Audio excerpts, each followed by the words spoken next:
When doing it all is undoing you. Do you feel like you have a million responsibilities that you are putting your worth in what you're doing, maybe what other people think about you?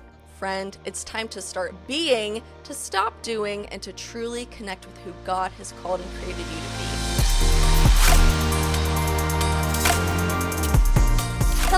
Hello, ladies and gents, and welcome to this week's episode of the Bought and Beloved podcast. As always, it's your girl, Kirby Kelly, back at it again with one of my favorite people ever. If y'all don't know who Alyssa Bethke is, first of all, you need to get out from the rock that you're living under.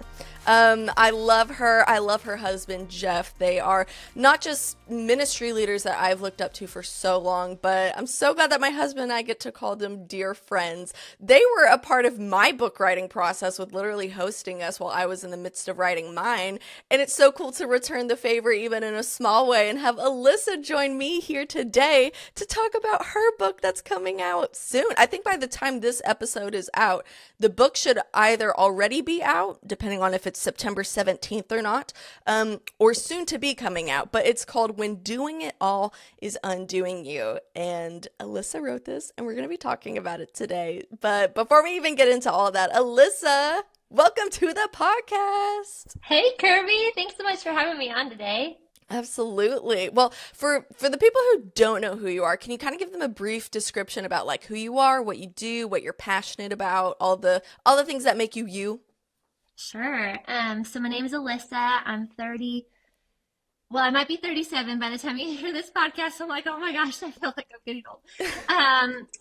My husband and I, Jeff, we've lived in Maui the last 10 years. We just moved to Tennessee, and we have 3 kiddos that are 10, 8, and 5.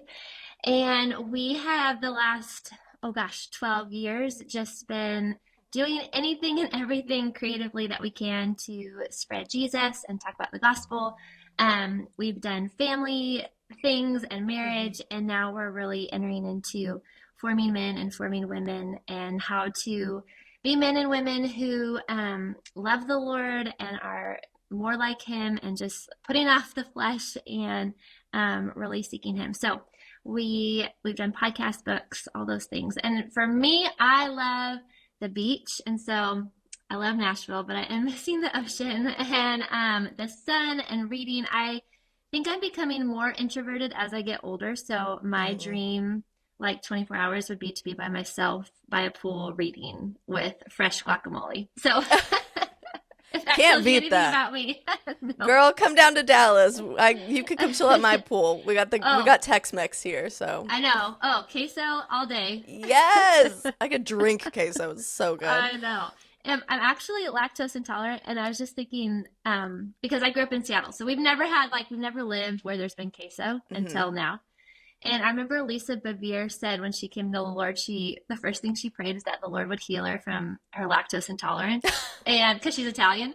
And the other day I was like, Lord, maybe I need to start praying that, because I really just want to be able to eat as much queso as I can. Hey, God cares about what we care about. Right. Maybe there's priorities with that, though. Queso's a good priority, though, in my opinion. Yeah, It's no. so I mean, good. I'll just eat a lot in heaven. Yeah. That feast. Can't wait. Yeah. That's so funny. Well, I'm so glad that you took the time to be here on the pod. And I'm so excited for this book, truly. So whenever I have a person come on my podcast, I always read the book cover to cover. And reading your book, even though it's still kind of like being refined and everything, and I got the advanced copy, this is the book that I literally needed for this season of life. And I'm being 100% serious, because I feel like a lot of things that you write in this, I'm just like, wait, literally in the introduction alone, I was taking so many notes, highlighting everything. Like if anybody needs this book, if literally one person needs this book, it's me. So for anybody else who might be listening, Alyssa, who is this book for? Like, what season of life, what struggles, what mindsets, like, who did you write this book for? What are the key messages of, like, who this speaks to? Yeah, I really wanted, honestly, this book is my story. And so it comes out of my life, and especially as I entered into my 30s and really started to grasp the reality of my life instead of living with a lot of ideals. Like when life gets hard, how do you not just avoid or push it down, or like how do you actually what does the Lord have for us in that? And I really wrote it for the 20-30 year old girl, but can also go up to like 60s and 70s. Really, I wanted any woman who feels the pressure, which I feel like is all of us who are adults, feels the pressure to do it all, be it all at once. I think that is such the the theos of the day of like for women, like you just need to be able to do it all. We have so many opportunities, which are great, but then often opportunities become pressures, like expectations, like you should be able to do all these things. And I think not only the pressures of the day of like looking beautiful and having the house and having the career and having the family and being able to have like a great job and all these things, but also really the inner work of not only do I feel like my life needs to appear like this, but I also feel like I need to be able to do it without any complications or pressure or stress. And well, what happens when life doesn't go the way you wanted? What happens when there are disappointments and your expectations aren't met? What then does God have for you, and how do you work through that? And really coming to this place where realizing it's not about what we do. Yes, we are made to do good work and to partner with God, and that is a gift that we get to work with the Father. But it's really, who are we becoming? And taking the pressure off of trying to manage the outcomes of our life, and really focusing on, okay, who am I becoming through these disappointments and through the struggles of life, and that the Lord really meets us there. And there actually is this easy yoke that He has for us, that isn't full of pressure and stress and making our lives look a certain way. And so I think that really applies to all women. And I think no matter if you are married or a mom or single, divorced, like I just think we are living in this stream of this pressure. And so we're really just wanting to like take off the pressure and kind of like, what is life about? Like there's so much more that we're made for than checking off all the boxes and making it look like the way we think it needs to look like. Totally. Even as you were speaking just now, I literally have a million questions that just go off of what you explained, because you talk about this all throughout the whole book. But I feel like if we're thinking like traditional, I'm not saying that every marriage or anything is like this or every dynamic is like this, but it's like traditionally, I feel like if we were looking at like the role of a husband and the role of a wife, it's like the husband is carrying like the two heavy big suitcases, but then it's like you have the mom carrying all these bags of groceries that is like tons of little things, like just so many things. Like I feel like we as women, we wear so many hats, like you were saying, where it's like traditionally, again, this can be very different depending on season and situation and all that stuff, but it's like you have the kids and you have the home, and I mean even you and me, it's like we have the job as well, and it's like are you done with school, or are you still currently in school? I'm still in it. I have 2 semesters left. Amazing. Well, I finished my master's last year, but even like handling school, it's like there's so many like little bags of important things that we're carrying, and it's like I feel like these plastic bags are literally about to break, and I don't know what to do, and I only have 2 sets of arms. Like I'm not built for this, but I feel responsible, and maybe I do feel called to handle all these things, but it's like, how do I even do that? But I love that what you just mentioned, one thing that you just mentioned right now that I kind of formulated in a question, is that you have this idea of who we are becoming is more important than the things that we are tasked to do. The things that we're tasked to do are important, and if God calls us to do it, that's good. It's meant to bring Him glory, and it'll also give us life, doing the things He has purposed us to do, right?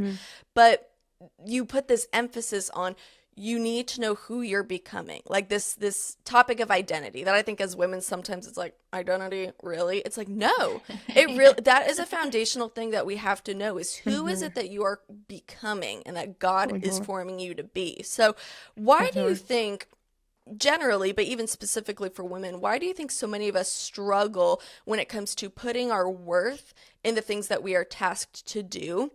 And like, where do we even begin to start identifying who God has made us to be. Like, how do we see past all of the roles, all of the titles, all the responsibilities? How do we even return to this idea of who I'm becoming? What does that even look like? Yeah, I think that's such a good question. And I think that the thing that we need to all realize is that we all are in the process of formation, but the question is, who are you being formed into?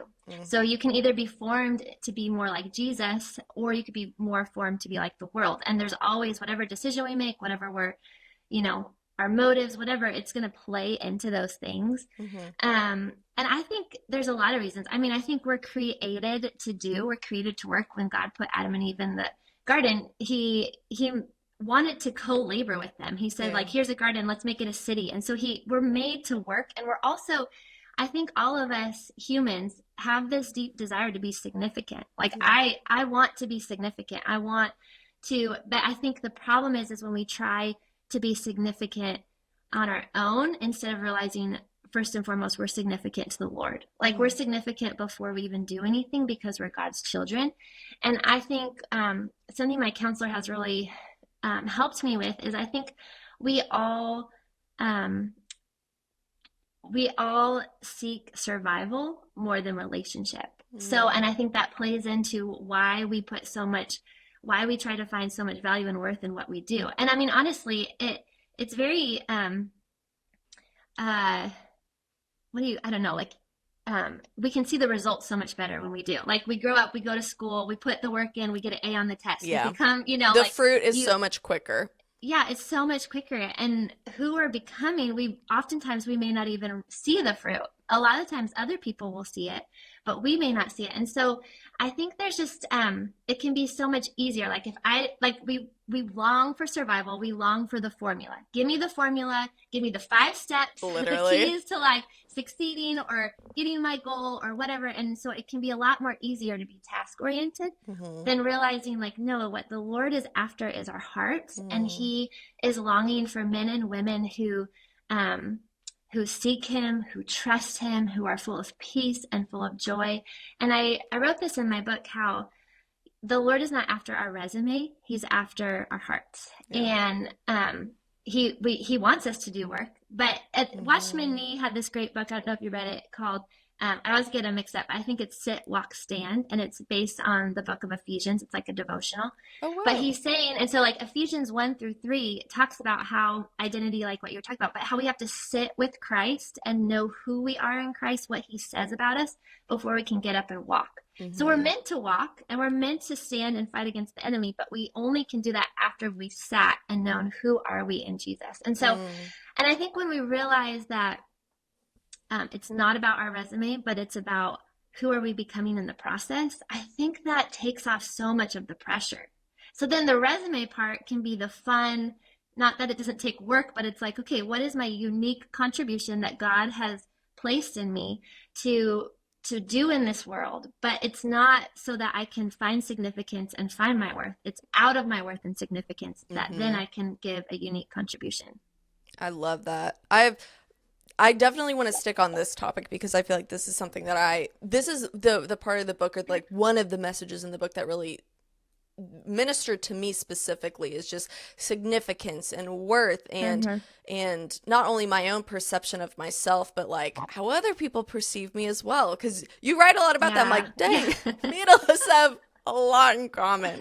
But even like at the very beginning of your book, you started out by kind of listing off some questions that people might be pondering themselves, such as, what am I doing with my life? What do I have to show for my season? Who am I? What is my purpose? Have I just been wasting my life?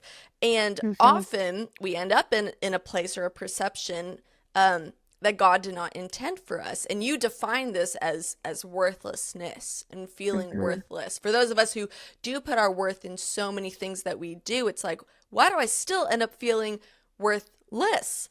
And so, why do you think so many of us struggle with this feeling of worthlessness, with this insecurity, with even feeling unseen? I'm doing and I'm putting my worth in all these things that I feel responsible or called to do, or I'm just doing for the sake of being seen and known.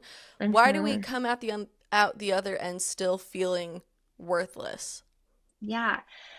I think um I think as women, we can struggle with this a lot because just like what I had talked about, we Mm-hmm. want to be significant, we want to be seen, we want to be loved, but oftentimes we try to find that by doing and by what we can give, which in a way is a beautiful thing. Like we're made to give and to serve and Mm-hmm. to do things, but I we never ever will find that love and significance and foundation that we're looking for in what we do. Mm-hmm. You know, like whether, you know, it's just, um, I, I think even if you get like, even if you are seen, you're like, wow, good job. That's so great. It's like at the end of the day, we can't live for the praise of man. And we Mm-hmm. also can't live, we can't like, um, Bob Sorge, I've never met him, but he has so many great books, and he has this book on the praise and rejection of man, and how really they're both the Ooh. same. And so we can't live for the praise of man, but we also, how do we not be completely shattered by the rejection of man? Mm. And so we never will find our significance by doing. And I think a lot of times we want that even if we don't realize we're doing it, we are Mm-hmm. doing it. And yeah, and I Mm-hmm. think it's like our culture plays into that. Like I love school, I know you probably did too, that's why we both are like got our Yeah. masters. And I did well in school and I loved getting A's. I love being patted on the back for that. Like this is something I'm good at, you know. And well, what happens when you then start adulting and maybe those accomplishments don't go that way? Like you become a mom and you don't get an A on your paper that day, or like, you know, Yeah. being a mom is the hardest thing I've ever done. And so, um, or I think a lot of when my marriage, I'll start to fall into these cycles of like, oh, I try to do all these things for Jeff or around the house, or you know, and then and he doesn't say thank you because not because he's not amazing, it's Mm-hmm. just because and then I start to feel worthless. Like, don't you see Mm-hmm. me? Don't you see all that I'm doing? Don't you see the weight I'm carrying? Um and so I think it's a human thing to like try to find love by what we're worth, Mm. when really it's the only thing that we can count on is the unconditional love of the Father. That is Mm-hmm. the only foundation. And so I think our significance and wanting worth is actually a beautiful need that God made us to want those things, but it can Mm-hmm. only be satisfied in Him and in His love. And so it's like a constant going back. Okay, why am I trying to find my worth in this thing? Mm-hmm. Why am I not feeling seen right now? Why do I feel worthless? Oh, it's because I'm trying to um, you know, get a pat in the back or be seen by my husband, and I don't feel like that. But we can actually go back to the Father and have this foundation of like, but the Lord sees me. And I'm not saying, you know, husbands can work on, we can all work in marriage of like Yeah. encouraging each other and all that. But yeah, constantly going back to the love of the Father, the unconditional love, the only thing that it's not based on what we do. Mm-hmm. And so I think that's the beautiful thing. It's not going anywhere based on our performance. So good. I love that. And I love that you touch on that because as I feel like as simple as an idea that that can be of like my worth isn't in what I do, it's in who Jesus says I am. It's like, well, we really do need to return to that simple truth and rest in Mm-hmm. that and rest assured in that Mm-hmm. in a world that is so busy. At least when I think of like Western society, because I have people that Yeah. listen all over the world. So I don't know what different cultures look like in terms of their Mm-hmm. context of worth and relationships and all those things, but I know at least in the West it's like the busier you are, that means the more significant you are, and the Mm-hmm. more significant you are, then the better you are. And it's just Yeah. like we confuse this busyness, and I actually have a question based on that. We like confuse this busyness with purpose. And Mm-hmm. so one thing that I wrote a popular saying in the Christian faith is run the race. Like we always Yeah. hear this, like Paul tells me to run the race with endurance so I can get the prize, and it's like that's amazing. But I sadly think that these inspired words by Paul have been used and misused in a way to kind of excuse busyness and anxiousness and striving and being completely task oriented. And it's like, it's all about the prize. It's all about the running. But something that you mentioned that I was like, hold up, that like kind of brought this idea to mind. You write in your book that the pace of Jesus is slow and present. And so what does it mean? And I'm just curious with what you think about this. Like, what does it look like for us as believers to run the race, right? To do the things that we're called to do, but at the same time walk. How do we run and walk at the pace of Jesus at the same time? How do we remedy those two things in a culture where it's saying run, but it's taking maybe what Paul has said and entrusted to us believers out of context? Yeah, no, so good. I think there's a lot of things there. I think one, if you look at that, those verses in Hebrews, notice that it says that you may run with endurance. And so when I see that verse, I'm not thinking of an Olympic 200-meter dash. It's like the walk, the journey with the Lord on this side of earth. It's a marathon. Totally. And so you need to pace yourself. It's not going to be hustle, bustle, run as hard as you can, because you won't be able to finish the race. You have to, run with endurance. And I think he's talking about, he goes in chapter 11 there, he's talking about all the saints who have gone before who suffered. And so I think it's like, hey, there are saints that have gone before. You are going to make it. Like, look at what the Lord has done. Look at these men and women of faith. Continue to run the race with endurance, putting off the weight that so easily entangles. And so maybe that is the weight of hurry and busyness, which is, John Mark talks about, like, or really it comes from Dallas Willard, of how that really like destroys our souls. Like, hurry and busyness is not good for our souls. Yeah. And I will attest to that. Like, I am the worst parent when I am in a hurry. Like, it's like I bulldoze my family. I don't see them. I'm just like, bah, bah, bah, bah. Yeah. It never is good for me. It doesn't form me into the person I want to be. And if you look at the life of Jesus, he ran his race. He endured the wilderness and temptation and the Pharisees and the cross. But he did it, if you think of his daily life, like, he was slow. Like, he was willing to be interrupted. He walked everywhere. I think I put that even in the book. Like, imagine if we didn't have cars and we just walked everywhere. I feel like our souls would be so much slower. We'd be able to be interrupted. We would see things more. And obviously that is like way past us, because we live in this world with cars and planes and Postmates, which is so amazing, moving to Nashville, having Postmates. And so I'm not saying that, but I think just like, and I can't remember, I think with you, the average pace of a mile is like in an hour is like 3.1 miles. So it's just this like steady walking with the Lord. And if you are so busy going through life, so busy hustling and bustling and trying to get the thing done, your soul will shrivel up. And you can't be interrupted. You can't be present with people because you're always thinking of the next task. You can't hear from the Lord.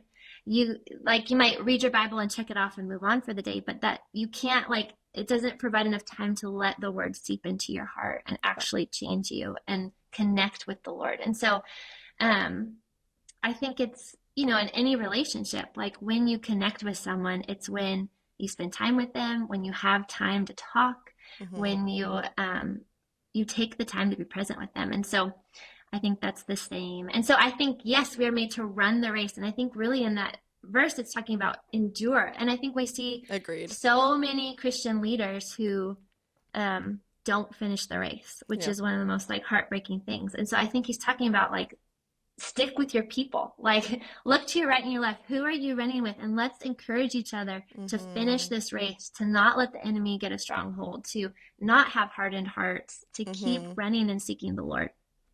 Two things that you mentioned, that two buzzwords that you said were soul and heart. And as we wrap up, I have two questions that are in regard to that. The first one being, what's the difference between self-care and soul care? Because you talk about that in the book, and I would love for you to just take a minute or two to explain this concept that you dive into, because I was like, yes, this is so good and so needed in our culture to hear this specific phrasing. Yeah, I love it. And hear me, I am not opposed to self-care at all. I love going to get a manicure and getting a coffee and going Yes. shopping, getting a massage. I love all those things, and I think we um can have fun to do that. That's like fun, delightful things that you can do. Mhm. But I think the problem is we don't often hear about soul care. And Yep. so we have self-care and we try to have fun and delight, but we forget about our souls and our heart, and it's like not we don't go deep. And so I think soul care is really um taking time to tend to your heart, which I know that may sound like so Christianese. What does that mean? What does it mean to tend to your heart? Why would I tend to my heart? Like, Yeah. that sounds really honestly deep and not very fun. And if I am a busy person, all I want to do is go do something fun for a minute. Yeah. But I think there was this time like 4 years ago where my youngest was a baby, and I just life felt like a lot, and I would break down a lot, have like meltdowns, just like I am so stressed and tired, and Jeff would start to send me out, and he's like, I want you to just go for a while, go journal, go be with the Lord, go pray, go So nap. sweet. Like, you're not allowed to go shopping, you're not allowed to Just like, distract yourself. yes, I want you to just go and be. And that was really the turning point of like starting to implement some spiritual disciplines and habits where it was just like a connection. Okay, how is my heart doing? When that happened today, why was I so sad? Or what actually am I holding on to right now that I feel so anxious about? And so I think soul care can really be, you could put that in with spiritual disciplines, but it's really just slowing down enough to take care of your heart, which is really the most important thing. Like, God is after our hearts to be strong and steady and peaceful, and that's what we can give away to people. Our greatest gift to give away is our transformed self, but we can't do that if we deny and neglect our soul. And so our soul is what connects to God. So I think it's like checking in with ourselves and then talking to God about it. And sometimes I feel like soul care could be a nap, because you just need to like rest or eat a really good meal before you kind of, but I think just silencing the noise, getting away by yourself sometimes. It can be a lot of things, but really just checking in. John Ortberg has a book called, what is the book? Soul. I don't know if it's soul care. Maybe it is. Anyway, it is so good. And I love it so much. And it just talks a lot about how do we care for our souls? What do we do when life is really hard? There's so many nuggets in it, but I think, I think if we started to actually tend to our heart and connect with our heart and connect our hearts to God by being honest and giving time to like, hey, what's going on in there? I think we would be surprised by how we really start to become people of peace and joy because of the care that we give to our hearts. Well, to wrap up the podcast, I do want to touch on the heart now, because we talked about the soul. So, you talk about the heart throughout the book. I feel like that's kind of like a big, like guiding picture that you lead with, of how many of us are neglecting our hearts, trying to earn our hearts, and we end up losing heart. So can you even just briefly, because I know that you talk about it deeper in the book, and I want people to read the book to get like the full meat of everything that you're saying and to be able to fully apply it to their lives. But can you just briefly touch on what does that even mean? Like, how might I be neglecting my heart or trying to earn my heart? And what does it look like for a person to lose heart? And what even is the remedy? Is there even hope when it comes to healing our hearts and our hearts being healed? Yeah, it's so good. I think the first thing is we need to realize that the heart matters. I think because we try to live in this survival mode, and what our performance and what we do, we just totally neglect it. Like, oh, the heart doesn't matter. What matters is what I do, what I accomplish, what I perform. So I think, and also I think sometimes feelings can feel scary. Like, I don't want to, or pain can feel scary. Like, I don't really want to go there. I don't really want to see how my heart is actually doing. Like, I need to just get by, and like, I have a job to do. I have kids to take care of. I need to like, just do the thing. Push through for everybody else around me and every other responsibility. Yes, exactly. Or we feel like if or I know that I need to go there, but I don't know how to go there, so I'm just not going to go there. Totally. And so I think, neglecting can be like numbing, distracting, running really fast, all the things that we've talked about. And then earning our heart, which I know can be an odd phrase. Like, what does that mean? I think that's what we were talking about, of like trying to find our significance and worth by what we do. And a lot of that is trying to control, trying to find comfort, like just whatever it is to make sure that my life is okay and that I know it's going to be okay. And it's like, it's like this tight fist. And then oftentimes when life doesn't go the way we want, when there's disappointments, when there's grief, when our expectations are not met, we can lose heart. And become just like, gosh, I don't know if I'm going to get through this. I don't, like, just hopeless and despair. I don't think, and it's not that those things are linear. I think it can be sometimes all at once. I think sometimes it can be like cyclical. Like, it just, those are the things that we tend to do with our heart. And the whole point of the book is that, no, God wants to give us fullness of heart. He came, like, the man or woman that is fully alive is God's glory. And so what does it look like to be women who actually are fully alive, who actually are honest with ourselves, with others, with God about how we're actually doing, who live in community, who confess and repent, and that those things are actually not things to be scared of, but they're actually such gifts to become fully alive. How do we delight? Like, God actually wants us to live with fullness of life, and a lot of that is delight. And how do we live with joy? Like, I think, in America, it's like, oh, it's all about your happiness, self-care, what you can do to take care of yourself. When God has so much more. He wants us to be women full of joy, and joy often is coupled with sorrow, which is the reality of life. Like, until heaven, we will live on this earth, and every blessing has a burden. Like, there is sorrow each day, no matter how great the day is. And so how do we actually live with joy while also living in the reality of our lives, and knowing that joy is not, Elizabeth Elliot has such a great quote, that it's not the absence of pain, but it's the presence of God. And so when we can actually be present with God and be aware of his presence, we actually can have joy to face our realities. I love that. I love your perspective on everything. And I mean, you touch on so much more in the book, and you mentioned bits of it. I mean, you talk about grief, and I know that you go into your story about everything that happened with the Maui fires. I know that you talk about control and what it looks like to surrender control, and what we do when we feel like we need to be in control, but it's all out of control. I know you talk about peace. There's literally so much gold in this book that we can't squeeze into a 30-ish minute conversation, but is there, in like the last minute or so, is there just one last thing that you're like, oh, I just want to squeeze one more thing in about this, whether it's something we've already talked about, something we haven't talked about? Like, do you have a last final encouragement or just little thing from the book that you're like, I do want to squeeze this thing in real quick before we wrap up? Yeah, I love it.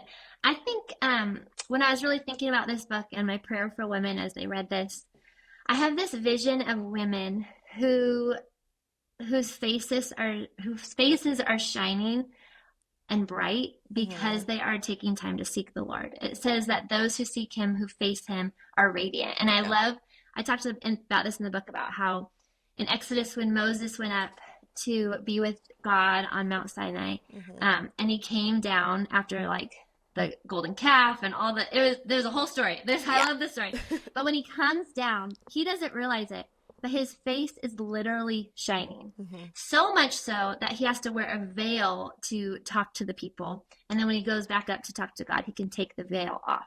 And I just have this vision for women that if we actually do the inner work, if we actually could like realize that our heart matters and who are we becoming matters more than what we do, that there is freedom, there is this lightness, there is this easy yoke, and that we actually will radiate with the love and light of Jesus. And when you think of, I wanted to mention this one last thing.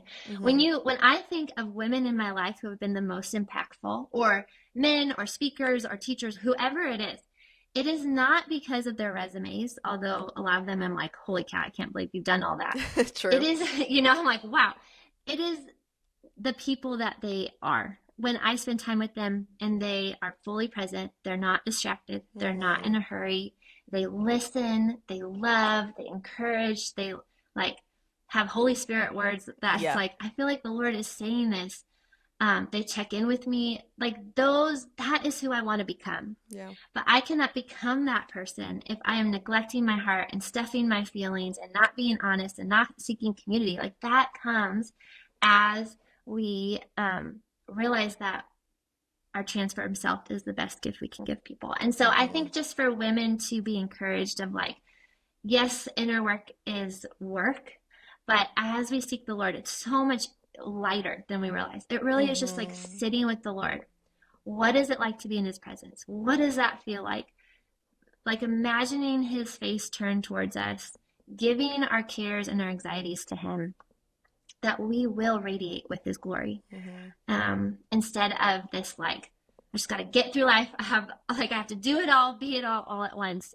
Like this shedding of this pressure and like, okay, I just want to radiate with God's love, being fully present where I'm at, being a woman of peace and joy. Conforming more to who he is and not just the people around us or who we, this person is like, even people probably listening to you right now, I want to be just like Alyssa. And it's like, actually, Alyssa wants to be more like Christ. You should also want to, Paul, hey, imitate Christ. Imitate me as I imitate Christ. Like the people that I am the most inspired by and impacted by and moved by and that I want to be closer to, they're close to Jesus.